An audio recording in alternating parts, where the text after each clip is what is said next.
विद्यापति पदावली जो रामवृक्ष बेनीपुरी ने संपादित किया है वो आपके पाठ्यक्रम में, ठीक। और उसमें पद संख्या 193 से लेकर के पद संख्या 217 तक हमें पढ़ना है। तो आज हम लोग पद संख्या 193 पढ़ रहे हैं। अब इसमें देखिए, लोचन धाय फेनायल हरि नहीं आयल रे, शिव शिव जीवो न जाए आस अरुझायल रे। लोचन मतलब आँखें, धाय मतलब दौड़ दौड़ कर, धायना मतलब दौड़ना। आप लोगों ने यदि छठ में गाना सुना होगा तो उसमें क्या गाते हैं, जैसे बोलते हैं डोमिन के बेटिया ढकना नए धावे। तो ये जो धाना शब्द है मैथिली में, जिसका अर्थ होता है दौड़ना, हालांकि संस्कृत से आया हुआ है। लोचन धाय फेनायल, फेनायल मतलब थक गई, थक कर फूल गई। जैसे मैथिली में बेसन को क्या कहते हैं, घाइट कहते हैं ना। विद्यापति का पद मैथिली में है, इसलिए विद्यापति को पढ़ते हुए मैथिली की शब्दावली को याद कीजिए। तो क्या कहेंगे मैथिली में, क्या कहते हैं, एक मुहावरा है, घाइट फेनना। यदि आप रोना शुरू कर दें तो दादी नानी कहेंगी घाइट फेनना।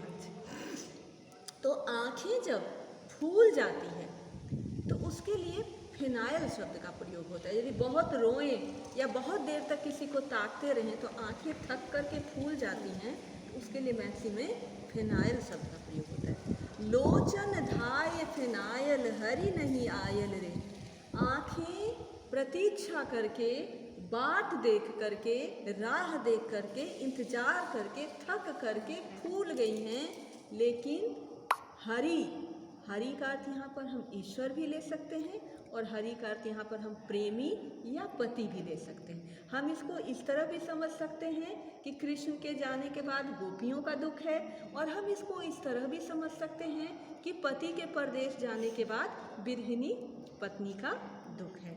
शिव शिव जीवो न जाए आस अरुझायल रे। जब हम दुख में होते हैं तो ईश्वर का नाम लेते हैं, और विद्यापति शिव भक्त हैं, तो इसीलिए इस पंक्ति में आ रहा है कि हे शिव, हे शंकर, हे प्रभु, अब मुझसे जिया नहीं जा रहा है, और मेरी जो आशा है, अब तक जो आशा थी कि हरि आएंगे या प्रिय आएंगे, वह आशा अब उलझने लगी है, समाप्त होने लगी है। अब देखिए, एक ही शब्द की जब आवृत्ति होती है और उसका अर्थ वही रहता है, अर्थ नहीं बदलता है, तो वहाँ पर जो होता है विप्सा अलंकार होता है। तो यहाँ शिव का 2 बार प्रयोग है, शिव शब्द की आवृत्ति हुई है, लेकिन दोनों बार अर्थ एक ही है, ठीक है। यदि दोनों बार अर्थ अलग होगा तब हो जाएगा यमक अलंकार, ठीक।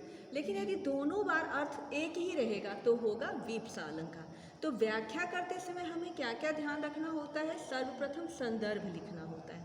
तो जब हम विद्यापति के पद की व्याख्या लिखेंगे तो संदर्भ होगा कि प्रस्तुत पद विद्यापति पदावली संपादक रामवृक्ष बेनीपुरी से लिया गया है। प्रसंग यहाँ पर है कि विरहिनी नायिका का चित्रण है।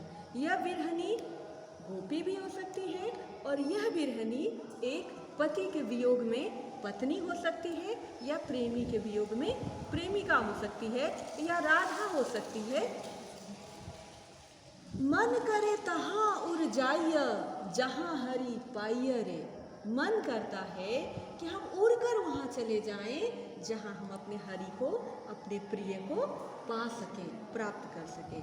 प्रेम परस मनि जानी आनी उर लाइय रे। कह रहे हैं कि हमने अपने प्रेमी को पारसमणि जान करके, पारसमणि एक पत्थर होता है जो लोहे में स्पर्श करा दिया जाए तो लोहा सोना हो जाता है, और यह यदि गोपी है तो भी, और विरहिनी पति या पत्नी या प्रेमिका है तो भी, उसका ये कहना है कि मैंने अपने प्रिय को, अपने हरि को, अपने प्रेमी को प्रेम का पारसमणि जाना, यानी उसको प्रेम का पारसमणि जान करके अपने हृदय में मैंने उसको स्थान दिया, स्थापित किया। यहाँ देखिए, प्रेम परसमणि, यहाँ पर क्या है, रूपक अलंकार है। जहाँ हम एक शब्द पर दूसरे शब्द को आरोपित कर देते हैं तो वहाँ पर रूपक अलंकार होता है। तो यहाँ पर उन्होंने क्या किया है, प्रेम परसमणि कहा है। और परसमणि शब्द में इसीलिए यहाँ पर रूपक अलंकार है कि अपने प्रिय को, नायिका ने अपने नायक को, अपने प्रेमी को उन्होंने प्रेम का पारसमणि जाना। सपनों संगम पाओल रंग बढ़ाओल रे, से मोरा बिही बिघटाओल रे, नींदो हेराओल रे। अब बिरहिनी नायिका है तो प्रत्यक्ष में संयोग नहीं है, वियोग है, लेकिन सपने में प्रिय से मिलन हो। संगम यानी मिलना, जैसे नदियों का भी जहाँ मिलन होता है उसको भी संगम कहते हैं, और लोगों का, मनुष्यों का मिलन होता है उसको भी संगम कहते हैं। ठीक है, कहते हैं ना कि ये संतों का संगम है, ये भक्तों का संगम है, ये कवियों का संगम है, ये छात्रों का संगम है। तो इसी तरह से प्रेमी प्रेमिका का भी संगम होता है। तो नायिका कह रही है कि मैंने अपने प्रेमी से सपने में मिलन किया और प्रेम बढ़ाया। रंग बढ़ाओ रे से तात्पर्य है प्रेम में वृद्धि हुई, प्रेम बढ़ाया। लेकिन सो से मोरा बिही बिघटाओल रे, मेरे भाग्य ने उस सुख को मुझसे छीन लिया, क्योंकि जैसे ही मेरी नींद खुली मेरा प्रियतम मेरे पास नहीं था। मेरे भाग्य ने उस मिलन के सुख को मुझसे छीन लिया, और जिसका परिणाम क्या हुआ, नींदो हेरायल रे, मेरी नींद भी खो गई, अब नींद भी नहीं है। भनई विद्यापति गाओल धनी धैर्य धर रे, अचिरे मिलत तो ही बालम पूरत मनोरथ रे। विद्यापति अपने पद के अंत में अपना नाम देते हैं, और आप देखेंगे कि यदि विरह का पद है तो उसमें नायिका को ये आश्वासन भी देते हैं कि आपका प्रेमी अवश्य आपसे मिलेगा। और यदि इसे हम भक्ति की रचना माने, विद्यापति के काव्य को लेकर बराबर यह द्वंद्व चलता है। कुछ लोग कहते हैं कि भक्त कवि हैं, कुछ लोग कहते हैं कि श्रृंगारी कवि हैं। यदि मैं पूछूं, मेरे से कोई पूछे व्यक्तिगत रूप से, तो मैं इसको प्रेम का काव्य कहती हूँ, मैं उनको श्रृंगारी कवि मानती हूँ। लेकिन हाँ, जो उनकी विशुद्ध भक्ति परक रचना है, जैसे उन्होंने जो महेशवाणी लिखी या नचारी लिखे हैं, या गंगा के जो गीत लिखे हैं, या उन्होंने जो काली के गीत लिखे हैं, माता के गीत लिखे हैं, दुर्गा के, काली के, वो तो विशुद्ध भक्ति का है, उसमें तो कहीं संदेह नहीं। लेकिन जो संयोग और वियोग के चित्रण हैं, उसे आपकी इच्छा पर उन्होंने छोड़ दिया है कि इसे आप श्रृंगार काव्य की तरह देखें या इसे आप भक्ति काव्य की तरह देखें।